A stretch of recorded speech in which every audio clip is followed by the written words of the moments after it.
Brought to you by PrayLatin.com, makers of prayer cards featuring complete English phonetic renderings of Latin pronunciations. There's a concept in the modern church that doesn't get spoken of much. Hyper-papalism, we can call it. It means that basically the Pope is the church, that what he says goes regardless of what the deposit of the faith, the sacred traditions, and the laws of the church have to say on the subject.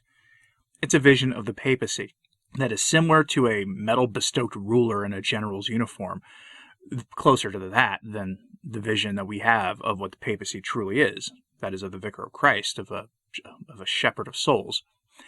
And frankly, it's the vision, most Catholics have of the Pope. We have a story out of the United Kingdom that perfectly illustrates this, as a bishop has spoken publicly that traditional Catholics, meaning mostly you and I, are the bad guys, and the real trads are those who love Papa Francis and all his lying wonders. So let's get into this story. The Bishop of Liverpool released this short statement. It's rather eye-opening. The full text of the letter from Most Reverend Malcolm McMahon, O.P., the Archbishop of Liverpool. I have kept my head down during the recent liturgical controversy, but some of you may have noticed that Pope Francis has put new restrictions on the celebration of Holy Mass, according to rites which were used before the reforms of Vatican II. However, I am sure that the Pope's motu proprio, Traditionis Custodes, will have passed most people by, and they will wonder what all the fuss is about. It is true that there is a small number of Catholics who are devoted to the quote-unquote Old Mass. In Warrington, we are fortunate to have the priestly fraternity of St. Peter, which was founded by Pope St. John Paul II.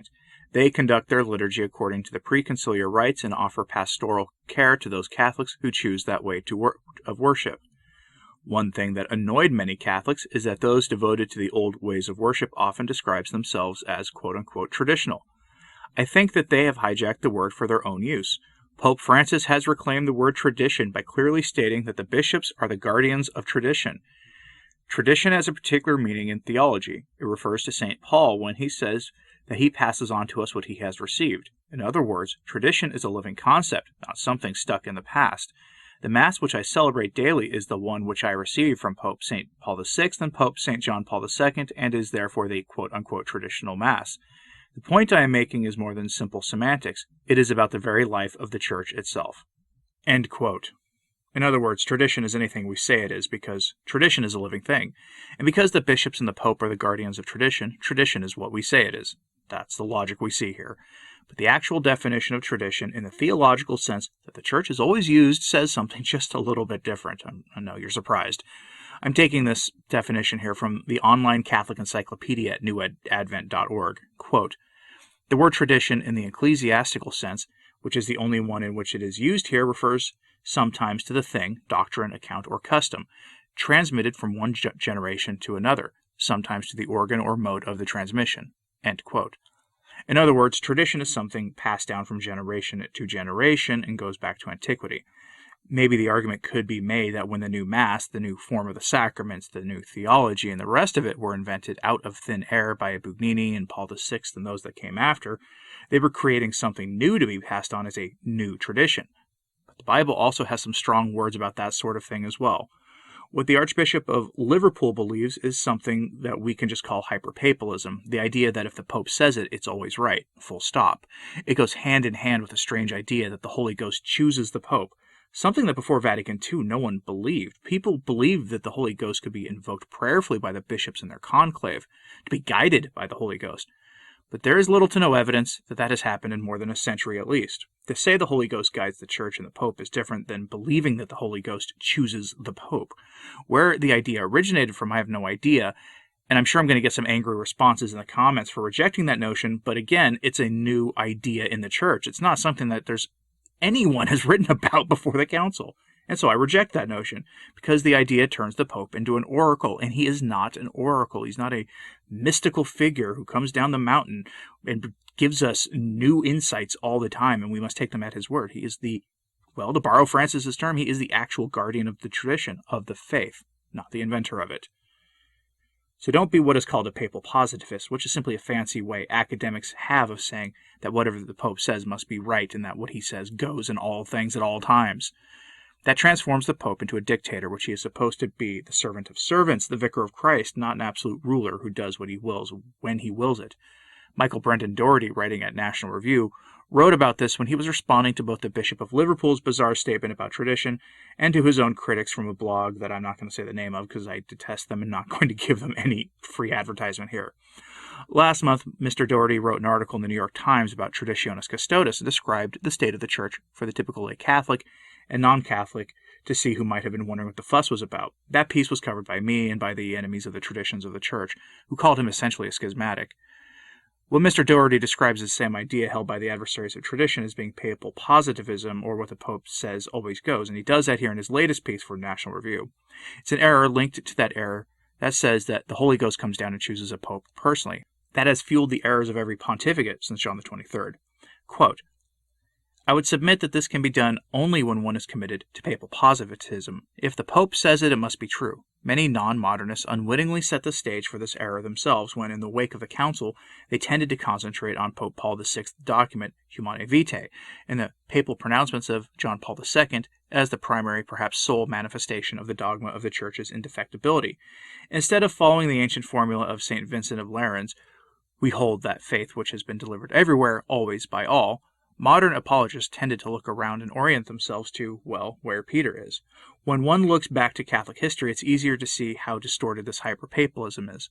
When you look at the great theological works from the past, like the Summa Theologica of Thomas Aquinas, or the sentences of Peter Lombard, they rarely cite a papal statement unless that pope was himself a great theologian. They certainly don't do what we do now. Modern catechisms overflow with quotations from the last 4 or 5 papacies, many of them enigmatic and unclear. The papacy itself is increasingly treated as a kind of independent and semi-oracular authority. Thus we have the absolute scandal that in the lifetime of my father-in-law, Catholic catechisms have articulated 3 different and contradictory teachings on the justice of the ultimate penalty the state can impose. This incoherence comes out in the suppression of the Latin Mass itself by Pope Francis, which plainly misrepresents and distorts the reasoning given by Pope Benedict for the permission, before outright contradicting Benedict's religious reasoning to maintain it. Benedict wrote that the Old Mass could not all of a sudden be forbidden, and that's precisely what Francis did. In fact, I think this hyper-papalism is itself a consequence of the liturgical reform.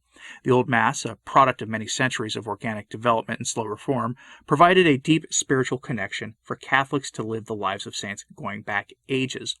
The Mass itself was the center of Catholic faith, devotion, and mystery." End quote.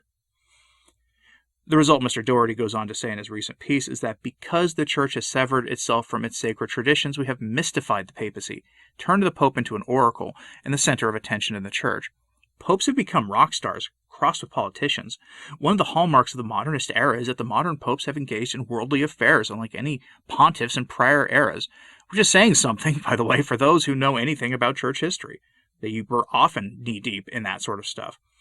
Popes rarely, if ever, left Rome before the modern era. The modern retort to people like us who are concerned with the state of the Church is that we should live happily like our ancestors did.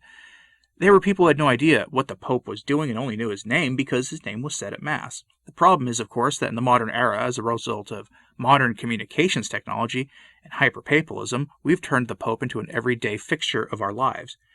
There are people who say they don't pay attention to what a pontiff does, but I seriously doubt it, given how impossible it is to escape the antics of the modern popes if you're a Catholic. The antithesis of this idea is something that actually, oddly enough, was expressed by then Cardinal Joseph Ratzinger, who reminded us before he was Pope that even the Pope cannot simply do what he wants, especially when it involves the sacred traditions of the Church. Quote, "After Vatican II, the impression arose that the Pope really could do anything in liturgical matters. Eventually, the idea of the givenness of the liturgy, the fact that one cannot do with it what one will, faded from the public consciousness of the West." End quote. That comes from Benedict's book, The Spirit of the Liturgy, which in hindsight made pretty clear that Summorum Pontificum was going to be his policy if elevated to the papacy, and that Benedict's policy was to be in continuity with the traditions of the Church. And while I don't adhere to the hermeneutic of continuity, I don't think that anything built on Vatican II and the Modernists can be in continuity with the Church's historic past. I so reject the hermeneutic of continuity categorically. It's clear that the establishment of the Church does as well, just for different reasons. And it is clear that Benedict at least sought to preserve to some degree our faith. Recently, this idea of rupture, the rejection of the hermeneutic of continuity, was given new life when first a letter of lay faithful in France released a letter to the world saying that they would not let our faith go quietly into the darkness of the night of modernism. The letter was then signed by numerous well-known Catholics and now bears dozens of names. And I would like to add my name to it if invited to. So if anyone who is involved with that is seeing this, please contact me. I covered this letter when it was only available in France almost 2 weeks ago. But here's the essential message of the letter for you again. It is relevant to what the Bishop of Liverpool stated. Quote, "The explicit will of Pope Francis, stated in the Motu Proprio Traditionis Custodes of July 16, 2021, is to see the celebration of the Mass of the tradition of the Church disappear.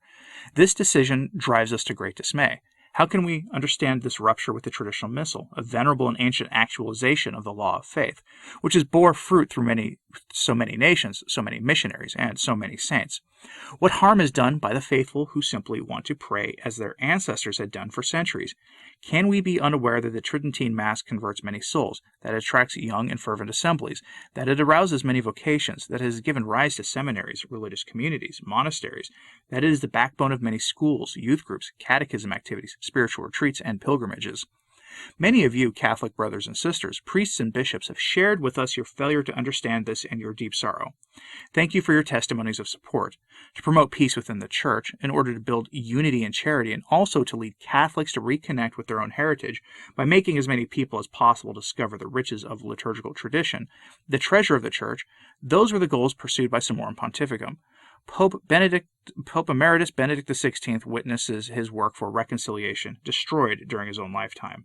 End quote. Now, personally, I'm not all that interested in lionizing Benedict XVI, who had a whole host of problems during his papacy and said enough things that were so hyper-modernist that there is clearly some continuity between himself and Francis that, to me, makes the whole Benedict versus Francis question otherwise meaningless. But there is something to this, that the question of one pope unilaterally destroying the legacy of his predecessor is something we simply would not have seen in the history of the Church, short of the predecessor in question being some kind of monster, which, of course, was a rarity until our day. The rupture in the Church, the rupture of rejecting what we see, is not from the so-called Lefebvrites, the followers of Archbishop Lefebvre, who was quite frankly right in all of his observations and all of his predictions of what would come. No, the rupture comes from the actions of the prelates who severed us from our sacred traditions, and in doing so made the will of the Pope into the Church itself, or so they tried. That absolutist form of running the Church is a hallmark of the secular world and a hallmark of the ape of the Church. But it's not a hallmark of the Catholic Church. So the story of Traditionis Custodes continues, and it continues to open eyes to the things going on. More and more bishops will release scathing statements condemning the traditional Catholics while allowing all manner of bizarre innovations to take hold that will clearly show that what is called the Church today is in fact probably not the Catholic Church. So be ready for it. Let me know what you thought about this in the comments, please, and like and subscribe if you haven't. It actually does help. As always, pray for the Church. I'm Anthony Stine. Ave Maria.